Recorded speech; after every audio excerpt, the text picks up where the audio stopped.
ప్రాయశ్చిత్త దీక్షలు వైఎస్ఆర్సీపీ పాప పరిహార ముడుపులు దీనికి సంబంధించి ఏంటంటే అటు లడ్డూ కల్తీ తర్వాత కూటమి ప్రభుత్వం చాలా సీరియస్గా తీసుకోవడం, పవన్ కళ్యాణ్ గారు 11 రోజుల పాటు ప్రాయశ్చిత్త దీక్ష, విజయవాడ దుర్గమ్మ గుడి మెట్లు కడగడము, ఇక మీదట ఏపీకి ఎలాంటి ఉపద్రవం రాకుండా చూడండి అంటూ ఆయన దీక్ష చేయడం. అసలు వాళ్ళు బయట అంటే రాష్ట్రానికి పెద్ద ముప్పును తీసుకొచ్చింది, వాళ్ళు గుట్టుగా ఉంచాల్సిన దాన్ని తిరుమల ప్రతిష్టను దెబ్బతీస్తూ వాళ్ళు పాపం చేశారు అంటూ వీళ్ళు గుళ్ళకు వెళ్ళేసి ప్రాయశ్చిత్తం చేయడం, ఇది జరుగుతుంది. దీనికి సంబంధించి ప్రాయశ్చిత్త దీక్ష అనే దానికి క్రెడిట్ అయితే ముందు డిప్యూటీ సీఎం పవన్ కళ్యాణ్ గారికి ఇవ్వాలి. లడ్డూ ఇష్యూ ఏదైతే స్టార్ట్ అయిందో ఇమ్మీడియట్గా 11 రోజుల పాటు ప్రాయశ్చిత్త దీక్ష నేను స్టార్ట్ చేస్తున్నాను ఈ జరిగినటువంటి అపవిత్రతకి అని చెప్పి ఆయన మొదలుపెట్టిన దాంట్లో ఆయన సీరియస్గానే ఉన్నారు.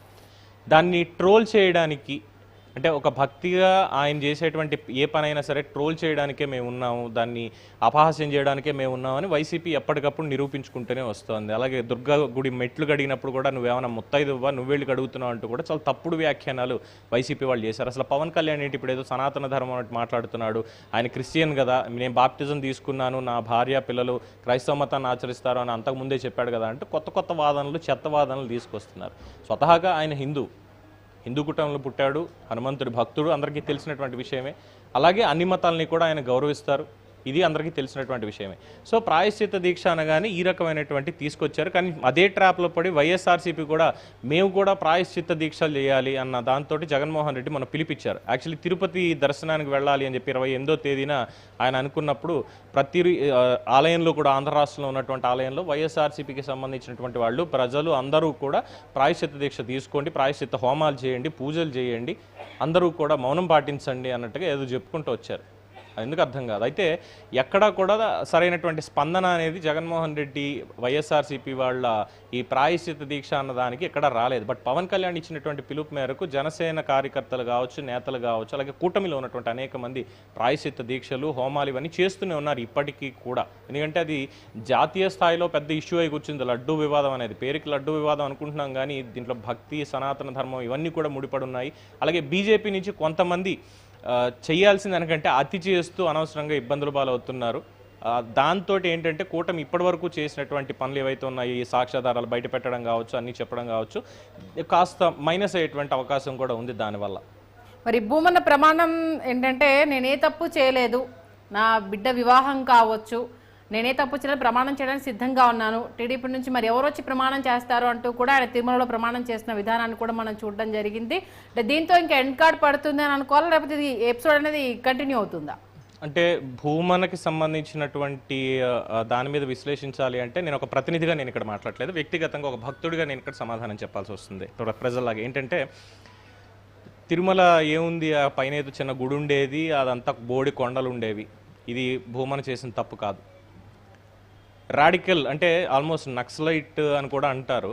రాడికల్ విభాగం నుంచి వచ్చి నాస్తికుడు, నాకు దేవుడు అంటే లేదు, దేవుడు అంటే భక్తి లేదు, ఏమీ లేదు నాకు అని చెప్పినటువంటి వ్యక్తి టీటీడీ చైర్మన్గా ఆ రోజు వైఎస్ రాజశేఖర రెడ్డి కానీ, తర్వాత ఇప్పుడు జగన్మోహన్ రెడ్డి కానీ పెట్టడం అనేది అది వాళ్ళ తప్పు కాదు.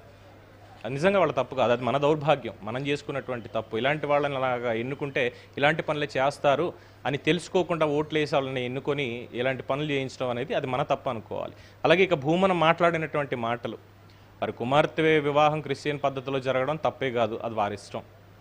కానీ పనిచేసేది స్వామివారి దగ్గర అనేది గుర్తుపెట్టుకోకుండా మా ఇష్టం వచ్చినట్టు చేస్తామని మనోభావాలు దెబ్బతీసే విధంగా కార్యక్రమాలు నడిపించడం అనేది మాత్రం తీవ్రమైనటువంటి తప్పే అని చెప్పాలి. అండ్ నేను చూసినప్పుడు తిరుమల అంతా ఏదో 2 కొండలు ఉండేవి, మొత్తం అంతా పెద్ద రాయిలో ఉండేది తప్పితే ఏం లేదు. అంటే శేషాచలం అడవులు కూడా లేవు అని చెప్పడం ఆయన ఉద్దేశం అనుకోవాలా? తిరుమలకి మరి కొన్ని వందల సంవత్సరాల నుంచి అనేక మంది రాజులు, చక్రవర్తులు, వాళ్ళు చేసినటువంటి సేవ, జరిగినటువంటి అభివృద్ధి, ఇవన్నీ మరి భూమన కరుణాకర్ రెడ్డికి కనిపించలేదా? ఇవన్నీ కాకుండా మన ఏదో ప్రమాణం చేస్తానని వచ్చి అంతకుముందు ఎందుకు ప్రమాణాలు చేయలేదు?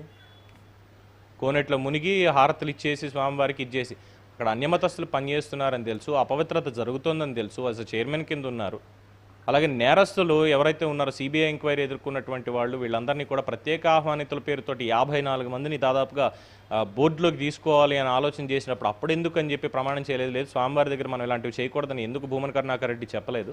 ఇలా చెప్పుకుంటూ పోతే హిస్టరీ చాలా అనేది ఉంది వీళ్ళు చేసినటువంటి పాపాలు. ముఖ్యంగా స్వామివారి దగ్గరే కాదు, ఆంధ్రప్రదేశ్లో హిందుత్వం మీద జరిగినటువంటి దాడి, హిందుత్వం అనే దానికంటే దేవాలయాల మీద జరిగిన దాడి, సాంప్రదాయాల మీద జరిగినటువంటి దాడి అనేది కూడా చెప్పొచ్చు. ఎందుకంటే గుడి సెట్ అనేది వేసుకొని గుడి సెట్ అనేది వేసుకుని వాళ్ళు చేసినటువంటి కార్యక్రమాలు ఇవన్నీ కూడా చాలా జుగుప్సాకరంగా ఉన్నాయి. Okay, thank you Pavan. ఓవరాల్గా ఏపీకి సంబంధించి చూసారు మా స్పెషల్ కరెస్పాండెంట్ పవన్. ఆల్మోస్ట్ ఈ వీక్ అంటే లాస్ట్ వీక్ నుంచి కంటిన్యూ అవుతున్న ఇంకా కాకరేపుతున్న అంశాలకు సంబంధించి ప్రభుత్వం తీసుకున్న యాక్షన్స్, ఇన్వెస్ట్మెంట్కి సంబంధించి రాబోయే రోజుల్లో ప్రణాళిక ఎలా ఉండబోతుంది, ప్రాయశ్చిత్య దీక్షలతో ఎవరు లబ్ధి పొందారు, ఎవరు రాష్ట్ర ప్రభుత్వానికి సంబంధించి ఇబ్బంది పడకూడదు అంటూ ముందుకెళ్లారు, ఇలాంటి అనేక అంశాలకు సంబంధించి అయితే క్లియర్ కట్ ఇన్ఫర్మేషన్ అయితే ఇవ్వడం జరిగింది. ఇప్పుడు ఒక చిన్న బ్రేక్ తీసుకుందాం. బ్రేక్ తర్వాత తెలంగాణలో హైడ్రా అలజడి ఒకవైపు, కేసుల గందరగోళం మరొక వైపు మనం చూస్తున్నాం. దాని గురించి డిస్కషన్ చేద్దాం. చేసే ముందు ఒక చిన్న బ్రేక్ తీసుకుందాం.